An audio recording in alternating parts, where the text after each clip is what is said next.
Kembali lagi dengan Omaci, obrolan Mama Cike. Bersama saya Cike Bidadewi.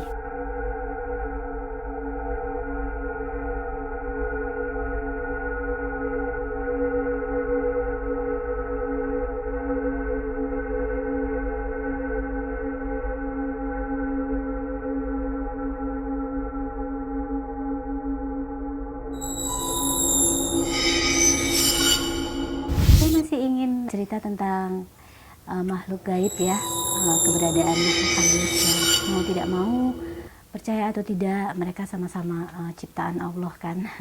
Kali ini saya membagi pengalaman ketika saya mengunjungi rumah adik saya di Belanda, di kota Almelo. Di Belanda tuh keren ya, bangunan-bangunan tuh nggak kayak di sini main dihancurkan di sana kan. Sebuah bangunan tuh jangankan mau dihancurkan, mau nambah dapur atau mau mengecat belakang rumah aja tuh harus lapor sama Dewan City atau City Hall. Dulu mungkin mereka door to door ketok pintu orang, sekarang tuh udah ada drone, jadi City Hall-nya punya satu alat canggih, jadi mana yang berubah. Jadi di sana tuh rumah tuh di depan tuh misalnya depan bentuknya begini dari 200 tahun yang lalu, ya sudah nggak bisa orang bongkar sembarangan, dicat ganti segala macam, itu nggak bisa. Adikku punya rumah deket ke sentrum itu artinya center tuh pusat kota gitu, deket. Jadi mau belanja, mau ke bank, ke supermarket, kemana-mana tuh dekat, tinggal jalan kaki 1 kilo, 2 kilo udah sampai. Kalau di Belanda kan memang pejalan kaki sama pesepeda tuh jadi raja ya. Jadi kita kemana-mana jalan kaki tuh menyenangkan lah. Saya ke tempat adik saya tuh udah ke yang ke berapa kali lah gitu, udah sering lah ya. Pertama kali masuk ke rumah adik saya itu saya memang auranya sudah beda gitu, suasananya tuh gimana ya. Udah gitu kan kalau orang Eropa sana kan hemat energi ya, jadi listrik tuh kalau nggak perlu amat ya nggak kayak di Indonesia.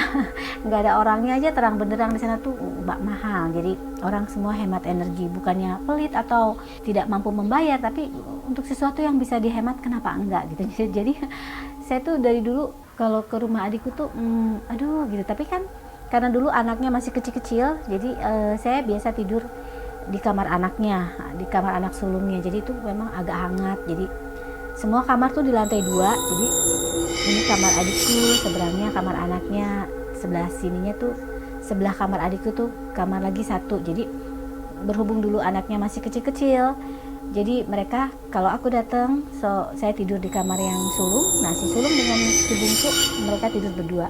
Tapi seiring waktu kan mereka sudah jadi remaja dong. Sudah mau mereka tidur bersama, tapi kayaknya sudah beribut, katanya udah berantem. Akhirnya saya mengalah ke kamar yang sebelah kamar adikku, jadi ke kamar yang bungsu, saya tidur di sana karena kamar yang sulung lebih besar.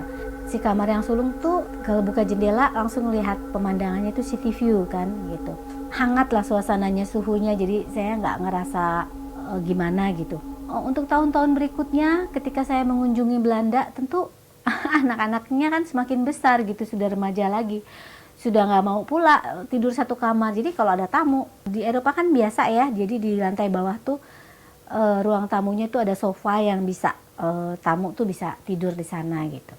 Sudah nggak mungkin lagi anaknya saling mengalah gitu, jadi oke, saya ngalah tidur di ruang tamu. Sofanya kan juga berfungsi bisa dibuka gitu jadi tempat tidur. Jadi pengalamannya tuh waktu itu tuh gimana ya, kayak tengah malam gitu, setengah jam 2 gitu. Saya tuh kayak lihat kayak bayangan dia masuk dari ruang keluarga, kan lewatin kayak lorong tapi ada komputer. Itu kayak ada bayangan mau masuk ke ruang tamu.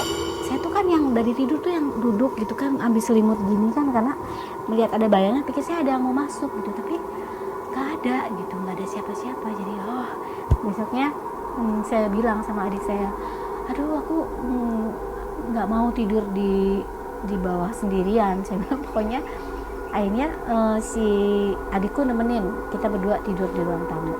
Akhirnya adik saya cerita, tahu bahwa di rumahnya itu kayaknya perempuan ya penunggunya gitu, karena dia pernah lagi hamil waktu pertama kali pindah ke rumah itu. Dia bilang hamil 7 bulan. Suaminya kan kerjanya beda kota, jadi kalau naik kereta itu jaraknya 2 jam.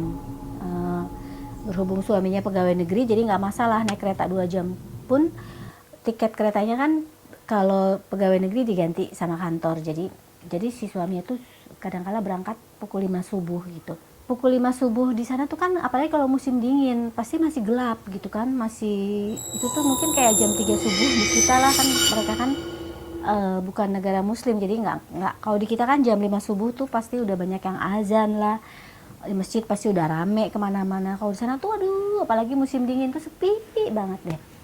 Terus adik saya tuh yang masih hamil besar 7 bulan, dia tidur lagi kan karena suaminya udah berangkat gitu, dia tidur lagi. Terus katanya dia tuh kayak kayak antara mimpi dan tidak gitu, jadi di balik pintunya kan terbuka gitu, nggak ditutup lah sama dia. Di belakang pintu yang setengah tertutup itu di kamarnya tuh kayak ada perempuan bule. Terus dia melihat ke arah adikku, terus gitu dia lihat gitu kan kayak mungkin nih kali lagi hamil karena anak pertama lagi. Adikku katanya sama-sama dia kan jago baca Qur'annya, dia pintar. Akhirnya dia sambil baca-baca ayat kursi gitu, tapi terus katanya hilang, nggak ganggu. Itu pengalaman yang dia bilang dia nggak bisa lupa gitu. Terus deket rumah adikku tuh kalau dari lantai 2 memang kelihatan ada kuburan Yahudi. Agak aku horor-horor juga sih lihatnya kan.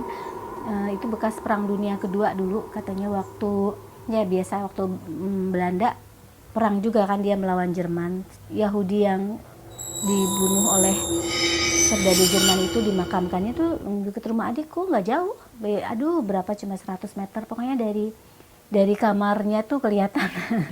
Dan pengalaman mengalami hal yang kayak supranatural gini bukan hanya saya yang alami. Kakak saya Elina, kakak saya yang pertama itu sekitar 2 tahun yang lalu juga dia mengunjungi rumah adikku kan di Belanda. Otomatis dong kalau semua orang yang datang ke Belanda, saudara sekandung kami pasti mau kemana lagi, pasti menginapnya di rumahnya adikku ini kan.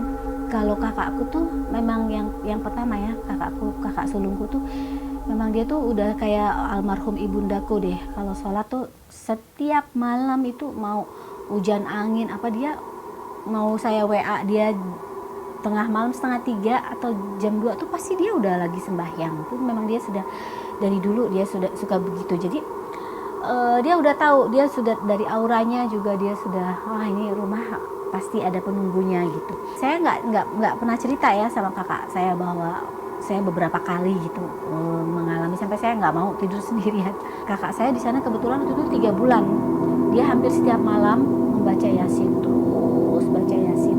Jadi pas di hari ke-40 itu tuh kayak ada bayangan putih, sama arahnya tuh kayak saya waktu itu dari arah ruang komputer masuk, tapi dia nembus ke jendela keluar, itu kan ruang tamu kan, gitu bayangan putih. Terus yang lihat bukan hanya kakakku, karena kakak saya tuh kesananya berdua sama Bi Isah. Tahu kan Bi Isah tuh yang ngasuh saya dari kecil, tapi udah kayak ibu angkat ya, udah kayak ibu asuh, karena dia sudah ikut keluarga kami 40 tahun dari lebih, karena dari saya umur 1 tahun Bi Isah tuh sudah ikut dengan keluarga kami. Jadi ke Belanda dia ikut gitu, karena kan ya udah kata adik saya, ajak dong Bi Isah, kasihan mumpung sama kakak saya yang pertama kan ada temennya gitu. Nah kalau Bi Isah pengalamannya, that's why makanya kakakku sholat sampai 40 hari, 40 malam berturut-turut gitu, karena yang pertama diganggu tuh Bi Isah katanya. Jadi ada suatu hari kakakku tuh Teh Lina tuh sama adikku mau ke Perancis. Bi Isah nih nggak mau ikut. Mungkin dia udah trauma, karena kan orang di Belanda kemana-mana jalan kaki gitu, ke Jerman jalan kaki. Jadi dia juga udah tahu Paris pasti Menara Eiffel, dia udah ngebayang lah. Terus dia nggak mau ikut, katanya udah dia di rumah aja, mau di Belanda itu di rumah adikku.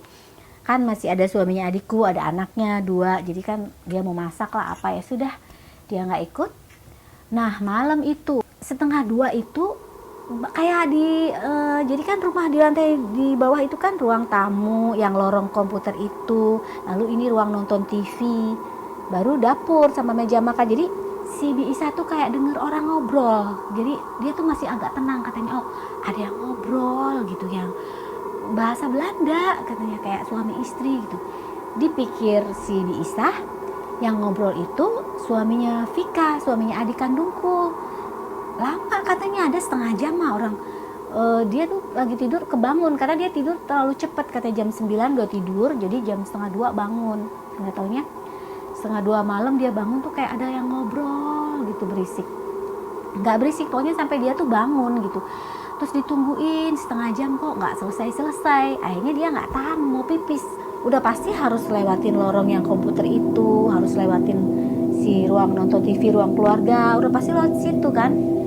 Begitu dia bangun, nggak ada siapa-siapa di ruangan itu, kosong.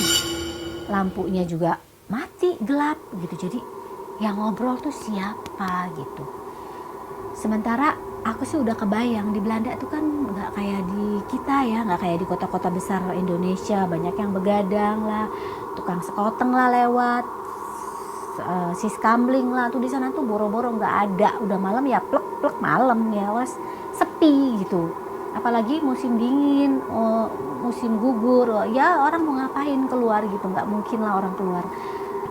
Terus dia nangis sampai pagi. Besoknya dia telepon, pokoknya malam ini bisa nggak mau tidur di rumah, ya di rumah adikku. Nggak mau, katanya tolong, karena kan rumah adikku tuh nggak jauh juga ada rumah orang-orang Indonesia lain, kayak teman-temannya Vika tuh sebenarnya masih banyak orang Indonesia yang sama nikah sama orang sana, jadi sekitar ada 3 orang lah.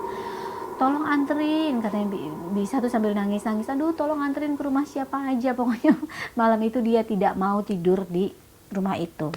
Tapi akhirnya anaknya yang bungsu malam itu nemenin tidur di ruang tamu.